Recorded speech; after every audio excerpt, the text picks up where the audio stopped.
السلام علیکم مومنین، آپ سے گزارش ہے کہ ہمارے چینل باب الوائز ٹی وی کو لائک کریں، چینل کو سبسکرائب کریں اور ساتھ ہی بیل آئیکن کو ضرور پریس کریں۔ شکریہ۔ من الشیطان اللعین الرجیم، بسم اللہ الرحمن الرحیم،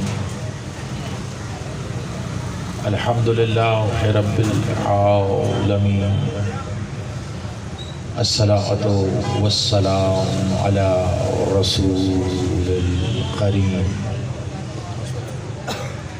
واہل بیت الطیبین الطاہرین معصومین المظلومین، ولعن اللہ علی منکر فضائلہم وغاصب حقوقہم مجمعین۔ صلوات۔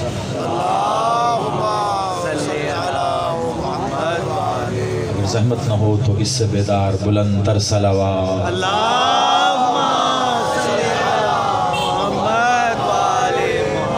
نعرہ تکبیر، نعرہ رسالت، ازل سے ابد تک ان دونوں کا محافظ نعرہ حیدری، حسینیت، یزیدیت، برائے ظہور منتقم خون حسین۔ صلوات۔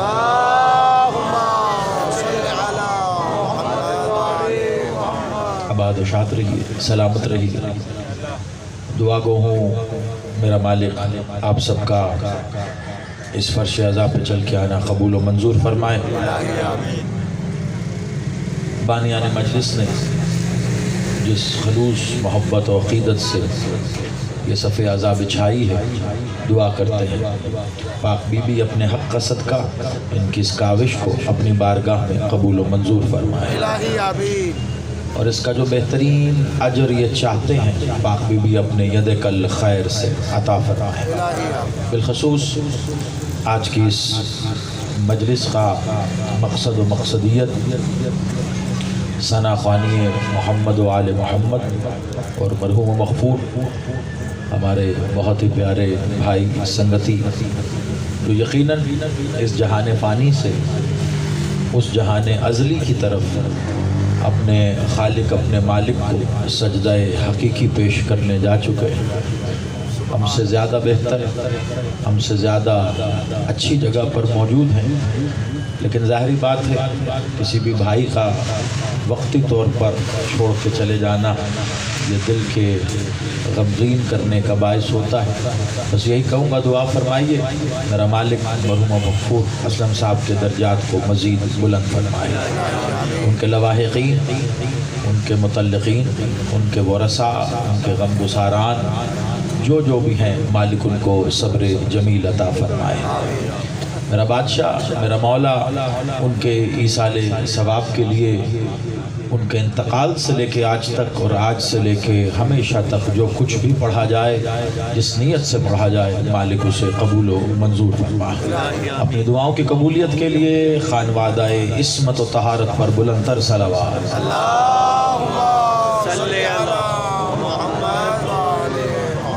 توجہات ہیں قبلہ، آپ بہت دیر سے اس افضل ترین عبادت میں مصروف ہیں۔ میں اکثر کہا کرتا ہوں یہ کائنات کی وہ واحد عبادت ہے جس کی قبولیت کی دعا مانگنی نہیں پڑتی۔ ہر دعا، ہر عبادت کا ایسا لازم و ملزوم جز ہے کہ ہم کوئی بھی عبادت کریں وہ کرنے کے بعد دعا کرتے ہیں اے اللہ ہماری اس عبادت کو قبول کر لے۔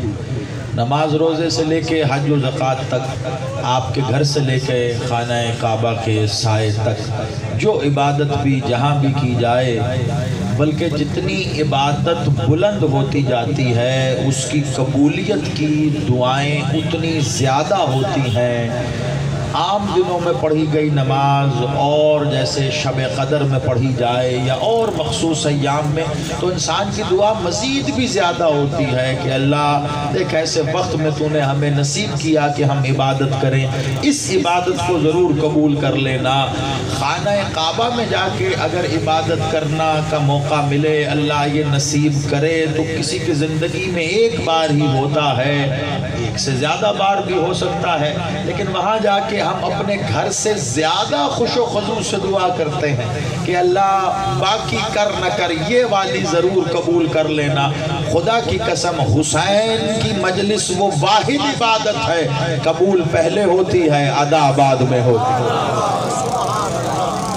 آپ سلامت سبحان اللہ، سبحان اللہ۔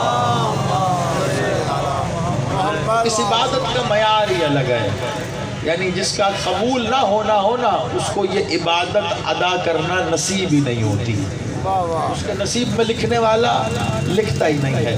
کیونکہ مجلس ترحیم ہے، ویسے تو 2-3 فرمائشیں میرے پاس میرے یہاں آنے سے پہلے ہی جمع ہو گئی تھی، لیکن ظاہری بات ہے میرے تمام بھائی شیعہ سنی حضرات سب تشریف فرمائیں، کوشش کروں گا ایک ایسا پیغام دے جاؤں جو میرے جانے کے بعد زیادہ دیر نہ صحیح تھوڑی دیر تو یاد رہے، تھوڑا سا پیغام تو ہو، صرف اسی لیے نہیں کہ مجلس ہوئی تھی آ گئے بیٹھ گئے اور چلے گئے۔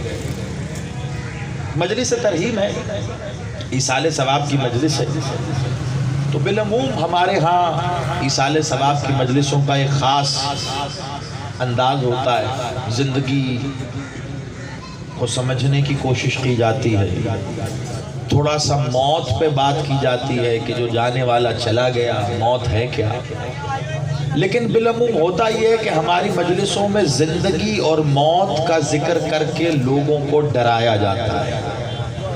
میں آج آپ کو بتانا چاہوں گا اصل میں زندگی کیا ہوتی ہے اور موت کسے کہتے ہیں۔ پہلے تو ایک جملے میں اس بات کو سمیٹ لیجئے کہ جس نے محمد و آل محمد سے محبت کر لی پھر اسے موت آ نہیں سکتی۔ سلامت رہیے آپ، بس تھوڑا سا میرے ساتھ چلیے گا، مجھے اندازہ ہو بات پہنچ رہی ہے، میں بڑھتا جاؤں۔ جس نے محمد و آل محمد سے محبت و مودت کر لی، دیکھیے محبت میں اور مودت میں فرق ہے، میں نے پہلے لفظ استعمال کیا محبت کر لی، پھر اسے موت آ نہیں سکتی۔ اب میں ایک اور جملہ بڑھا رہا ہوں، جس نے محمد و آل محمد سے مودت کر لی اس کی زندگی حیات میں بدل جائے گی۔ سبحان اللہ، سبحان اللہ۔ آپ سلامت رہیے، آپ سلامت رہیں، مولا رزق کثیر عطا فرمائے۔ میں ان دونوں باتوں کی وضاحت کروں گا، یہی تو میرا کام ہے جی، میری نوکری میری ڈیوٹی یہی ہے۔ میں نے کہا جو محبت کرے گا اسے پھر موت نہیں آ سکتی، اور جو مودت کرے گا اس کی زندگی حیات میں بدل جائے گی۔ تو اب ان دونوں باتوں میں فرق کیا ہے؟ بالعموم تو ہم زندگی اور موت کو ایک دوسرے کا رقیب سمجھتے ہیں، ایک دوسرے کے خلاف متضاد سمجھتے ہیں، یعنی ہم کہیں گے زندگی تو ایک شخص کہتا ہے موت، ہم کہیں گے موت تو ایک شخص کہتا ہے زندگی۔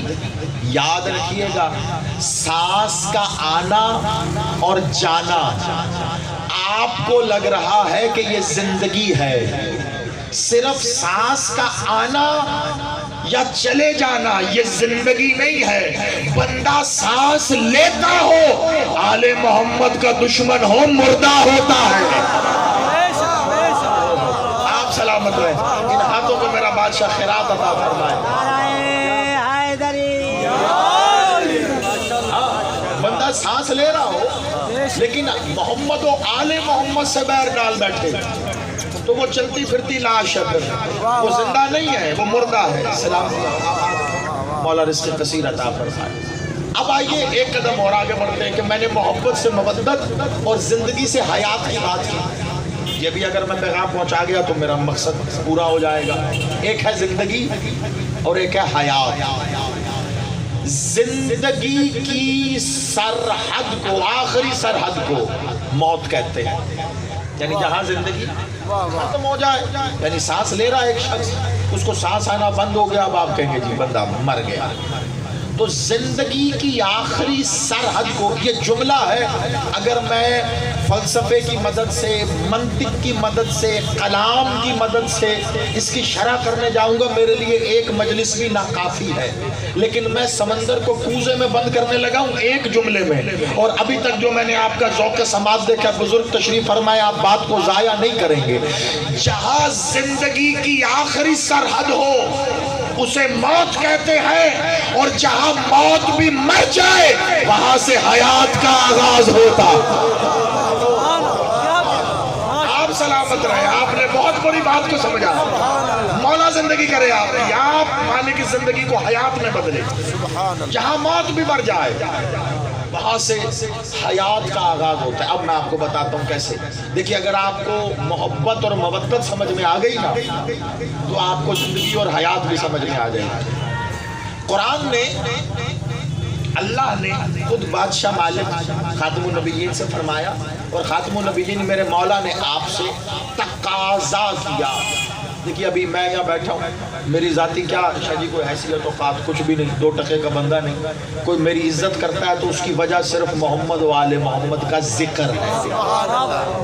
ہر بندے کی عزت، ابھی میرا بھائی جیتے رہو، سلامت رہو، مولا رزق کثیر عطا کرے۔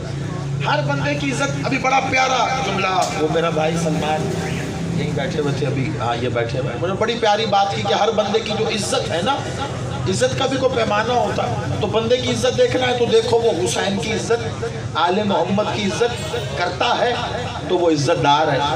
دیکھیے، چلے اب ایک جملہ آ گیا، یہاں پہ میں رک کے کہوں گا اور پیغام ہو جائے گا میرا سارا شیعہ سنی مجمع جتنا سن رہا ہے۔ جو بات میرا مولا خاتم النبیین کہے اسے کہتے ہیں حدیث، سبحان اللہ، قول، ایسا ہی۔ اور جو عمل کرے اسے کیا کہتے ہیں؟ سنت۔ ٹھیک ہے، ایک ہوتی ہے بات اور ایک ہوتا ہے عمل۔ بات عمل سے چھوٹی ہوتی ہے، عمل بڑا ہوتا ہے، یعنی کوئی شخص، یہی پیمانہ ہے حدیث کا، لیکن ہم اس میں کم اور زیادہ کا تعین نہیں کر سکتے، کیونکہ بات اتنی بڑی شخصیت کی، اتنی بڑی ذات کی ہے، تو ہم کبھی یہ نہیں کہہ سکتے کہ حدیث بڑی کہ سنت بڑی۔ لیکن اگر ہم اپنے اور آپ کے معاملے پر میزان رکھ کے تولیں تو بات سے بڑا عمل ہوتا ہے، لیکن مالک محمد چونکہ وہ مالک محمد ہے تو جتنا بڑا ان کا عمل اتنی بڑی بات، تو بات جتنی بڑی ہے تو سوچو عمل کتنا بڑا ہوگا۔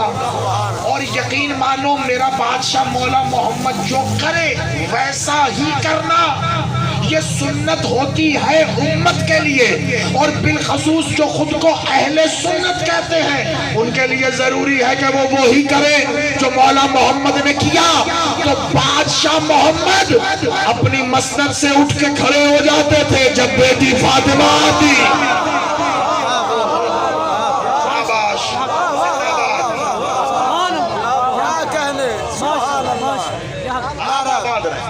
جب بیٹی چل کے آتی، تشریف لاتی، بسم اللہ، مخدوم آباد رکھے، رزق کثیر عطا فرمائے، جب چل کے آتی تو بادشاہ مالک، اب یہ طرفین راضی ہیں اس پہ، کہیں اختلاف نہیں، شیعہ سنی دونوں راویوں نے اس بات کو لکھا کہ مالک تشریف فرما ہوتے۔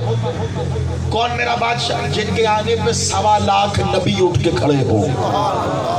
وہ نبی صرف، دیکھیں جی بسم اللہ، جیتا رہا میرا بیٹا، وہ نبی صرف بابا ہے، صرف محمد ہے، نبی بھی ہیں، رسول بھی ہیں، حبیب اللہ ہیں، خاتم النبیین ہیں۔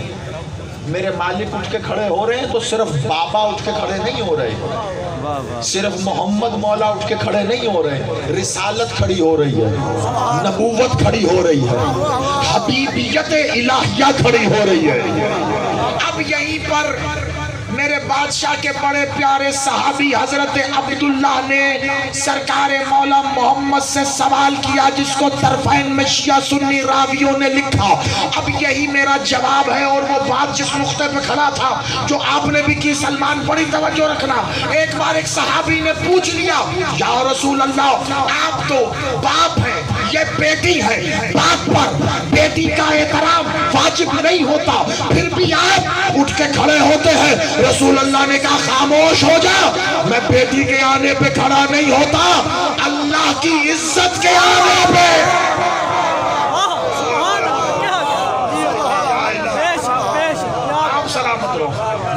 آباد رکھے. مل کے حیدری. بیٹی کے آنے پہ کھڑا نہیں ہو رہا. پاک سیدہ سلام اللہ علیہ پرخلوص سلام.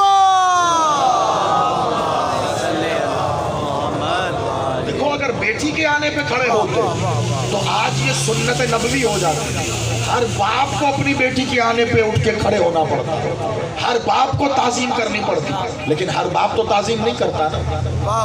بھئی تم آتے ہو بیٹیاں اٹھ کے کھڑی ہو جاتی ہیں احترام میں. بابا آ گئے ایسا ہی ہے نا. تم پہ تو احترام واجب نہیں ہے. کبھی تم نے کہا اپنی بیٹی کے لیے ام ابیہا؟ تمہاری بیٹی صرف بیٹی ہے اور بادشاہ مولا محمد کی بیٹی ام ابیہا باپ کی ماں. کہا کوئی سمجھتا. سلامت رہو. تو بات کہاں ہے؟ عزت کا معیار کیا ہے یہ کیسے پتا چلے گا؟ مالک محمد نے کیا کہا؟ دیکھو میں تم سے کوئی چیز مانگوں. جہاں سے بات چلی تھی میں ابھی یہاں بیٹھا ہوں. میں تم سے کوئی چیز مانگوں. تمہاری کوشش ہوگی 1 منٹ سے پہلے فوراً جاؤ. جی وہ علامہ صاحب فلاں چیز مانگ رہے ہیں, پانی مانگ رہے ہیں, کوئی رومال مانگ رہے ہیں. جو چیز میں مانگوں تو بھاگ کے 10 لوگ جاؤ گے لینے کے لیے. ہے یا نہیں؟ کیوں؟ کیونکہ جس نسبت کی وجہ سے عزت ہے. نسبت کی عزت کر رہے ہو نا. دیکھو کوئی عبدالغفور چودھری آتا ہے اٹھ کے, تم جیسی اس کی عزت کرو گے, نمبردار ہے, ڈیرے دار ہے, ایم این اے ہے, ایم پی اے ہے, چودھری ہے, وہ اس کی نسبت ہے. لیکن اطرت شاہ جی بیٹھے ہیں, اگر شاہ جی آ جائیں تو پھر اب ان کی عزت کرو گے کس وجہ سے؟ کیونکہ سید ہے. تو عزت کس وجہ سے ہوئی؟ نسبت کی وجہ سے. خدا کی قسم پیمانہ یہی رکھنا, جب بھی عزت کرنا نسبت کی وجہ سے کرنا. 1400 سال بعد آج سید کے گھٹنے کو ہاتھ لگاتے ہو تو پھر سوچو اگر عزت نسبت کی وجہ سے ہے تو پھر اکلوتی بیٹی کی کتنی عزت ہو. کاش میری بات پہنچ جائے. رسول کی بیٹی ہے, عزت اسی نسبت سے ہوگی. اب اگر رسول نے کچھ آپ سے کہا, قرآن کی آیت ہے مودۃ فی القرباء قل لا اسألکم علیہ اجرا الا اس اللہ پہ غور رکھنا. قل لا اسألکم علیہ اجرا الا مودۃ فی القرباء. اے میرے رسول ان سے کہے کہ رسالت کی اجرت دو مجھے. اسلکم علیہ اجرن. اجرت کے معنی میں آتا ہے. کون مانگ رہا ہے آپ سے؟ رسول. یہاں مزدور آئے اس کو اجرت دیتے آپ کے پسینے نکل جاتے ہیں. رسول کہہ رہا ہے اجرت دو مجھے, اجر دو مجھے. تم سے کہہ رہا ہے. قرآن آپ کے میرے لیے ہے نا, اس کے لیے آیا ہے, آپ کے میرے لیے آیا ہے. تو بادشاہ کہہ رہے ہیں مجھے اجرت دو, اجر دو. کس کا؟ رسالت کا. کہہ کون رہا ہے؟ اللہ رسول کے ذریعے. قل ہے بیچ میں, قل اے میرے حبیب ان سے کہہ تو مانگ تو لے. رسول اللہ نے کہا میں رسول ہو کے محمد ہو کے میں مانگوں؟ اللہ کہہ رہا میں جو کہہ رہا ہوں. قل, یہاں قل بتا رہا ہے, حکمن ہے, کہہ ان سے. جہاں پہ قل آئے اس کا انکار کفر ہو جاتا ہے. پتا کیسے؟ جیسے قل هو اللہ احد. یا علی آپ سلامت رہو. قل ہے نا, یاد رکھنا جہاں قل آ جائے. اب مجھے نہیں پتا کب کس نے قل جن کے 4 بنا لیے. قرآن میں تو قبلہ لیکن لکھا ہوتا ہے نا 4 قل. آپ پڑھتے ہیں قرآن میں صرف 4 قل نہیں ہے. دیکھو میں نے پہلے کہا تھا میرا شیعہ سنی مجمع بیٹھا, میں فکر دے کے جانا چاہتا ہوں. آپ نے بلایا, میں اکھاڑا آیا, میں چاہ رہا ہوں کوئی فکر دے کے جاؤ. یہ 4 تو لکھ دیے گئے. کبھی آپ نے کسی مولوی سے پوچھا مولوی صاحب یہ ہماری مسجد میں وہ دیوار پہ 4 قل لکھے ہیں, یہ 4 قل کون سے صحابی نے دیا ہے, کون سے خلیفہ راشد نے دیے ہیں؟ کیا رسول اللہ یہ 4 قل قرآن سے نکال کے دے کے گئے تھے؟ کہ بلائیے کسی آپ کے یا میرے جیسے صاحب ایمان نے 4 رکھ کے جمع کر لیے, باعث برکت ہیں. کیوں؟ کیونکہ قرآن کی آیات ہیں. قرآن کا تو ایک لفظ ہی باعث برکت ہے. ویسے ہی جیسے پورا قرآن موجود ہو کہیں پہ, جتنا ادب اس کا ہے اتنا ہی بے کا ہے.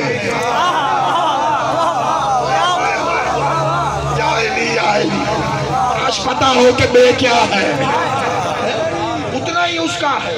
تو برکت کی وجہ سے لکھے ہیں سو لکھے، لیکن ایسا نہیں ہے کہ قرآن میں کل ہی 4 ہیں، کل 4 کل نہیں ہے۔ آپ سلامت رہے، یہ بھی میں پڑھ کے بتا رہا ہوں آپ کو، بھی موقع نہیں ہے، یہ عنوان تو عشر خمسے کا ہے، لیکن بتا رہا ہوں۔ اللہ کہہ رہا ہے قرآن میں قُلْ لَا أَسْأَلُكُمْ عَلَيْهِ، کہہ ان سے دیں مجھے اجر رسالت کا، کیا اللہ کچھ نہیں۔ رسول کہہ رہے کچھ نہیں چاہیے، کیا دے سکتے ہو تم رسول کو؟ کیا دے سکتے ہو؟ مال، دولت، اسباب، اور جس کے ہاتھوں کا دھون ہیرے چاندی اور جواہرات بن جائے، اور جو اپنا لاب دہن ڈالے تو کھارا پانی میٹھا ہو جائے، جس کی ٹھوکر میں زمین و آسمان و کل جہان ہو، تو کیا دے گا؟ اسے تیری زندگی بھی نہیں چاہیے، کیونکہ عالمین کیا انبیاء اس کے پسینے سے خلق ہوئے ہیں۔ وہ کہہ رہا کچھ نہیں چاہیے، کیا اللہ مودۃ فی القربہ، سوائے اس کے کہ میرے قربہ سے مودت کر، صرف یہ۔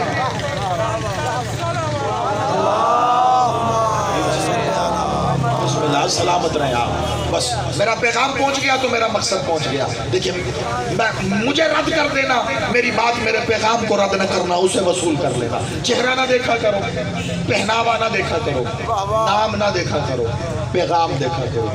بادشاہ کی حدیث بھی یہی ہے، مالک علی کا فرمان ہے یہ کہ یہ نہ دیکھو کون کہہ رہا ہے، یہ دیکھو کیا کہہ رہا ہے۔ بات وصول کر دیں۔ رسول اللہ تقاضا کر رہے ہیں کہ مودۃ فی القربہ، ہم سب کہتے ہیں ہم اہل بیت سے محبت کرتے ہیں، ہم سبھی یہ کہتے ہیں نا عرف عام میں ہم اہل بیت سے محبت۔ ارے قبلہ محبت تو رسول نے مانگی ہی نہیں، تو مودت مانگ رہے ہیں، آپ کہہ رہے ہیں محبت کرتے ہیں۔ ہم شیعہ حضرات بھی یہ کہہ رہے ہیں ہم اہل بیت سے محبت کرتے ہیں۔ کسی اہل سنت بھائی سے پوچھ لیں، وہ کہتے ہیں یہ ہم اہل بیت سے محبت کرتے ہیں۔ سب محبت کر رہے ہو، رسول تو مودت مانگ رہے ہیں۔ میں کہوں مجھے پانی چاہیے، آپ مجھے چائے کی پیالی دے رہے ہو، یہ کہہ کہ جی یہ بھی پانی سے بنی ہے۔ مجھے تو پانی چاہیے نا، پانی کی رسول اللہ مانگ رہے ہیں مودت، آپ دے رہے محبت، دونوں میں فرق پتہ کیا ہے؟ اب سمجھنا ذرا، دیکھو میں تمہیں مثال دے کے سمجھاتا ہوں۔ تم پیسہ کماتے ہو بڑی خون پسینے کی کمائی کے ساتھ، لیکن جب اپنی جان پر مصیبت آتی ہے تو کیا کرتے ہو؟ اسی پیسے سے اپنی جان کا صدقہ دے دیتے ہو۔ 10 روپے ہیں جیب میں، بڑے عزیز ہے بھیا اپنی حق حلال کی کمائی ہے، لیکن جان پہ مصیبت آ گئی، مولوی صاحب نے کہا صدقہ دو، 10 چھوڑ 100 چھوڑ 1000 روپیہ صدقہ دیں گے، ٹھیک ہے؟ یہاں محبت کس سے تھی؟ پیسے سے، حق حلال کی کمائی ہے۔ اور جب جان پہ مصیبت بنی تو وہی محبت تم نے صدقہ کر دی یا نہیں؟ ابھی کوئی بندہ کسی نے کہا یہ 1000 روپیہ تو دے، شاہ جی کوئی نہیں دینا جی، دیکھو تو صحیح مانگ کے جی ہے ہی کوئی نہیں جی۔ ابھی مولوی صاحب کہے بھائی تیرے گھر میں چوری ہو گئی، ڈکیتی ہو گئی، بچہ چھت سے گر گیا، فلاں ہو گیا، بڑی مصیبت ہے، بڑا فلانا ہے، میں نے تسبیح کی استخارہ نکالا، تو صدقہ دے، فوراً جا کے 20,000 کا بکرا خرید کے صدقہ دے، ٹھیک ہے؟ وہی پیسہ جس سے محبت تھی وہ صدقہ دے دیا، ٹھیک ہے؟ ایک قدم آگے بڑھ گئے، کیوں؟ کیونکہ پہلی شے سے محبت تھی، اپنی جان سے محبت سے بڑھ کے کچھ ہے، جس پر محبت قربان کر دی جائے اسے مودت کہتے ہیں۔ اس سے آسان کر کے میں نہیں سمجھا سکتا، خدا کی قسم، جس پہ محبت قربان ہو جائے، جس شے سے محبت ہے، پیسے سے محبت ہے، پیسہ تم نے اپنی جان پہ مار کے پھینک دیا،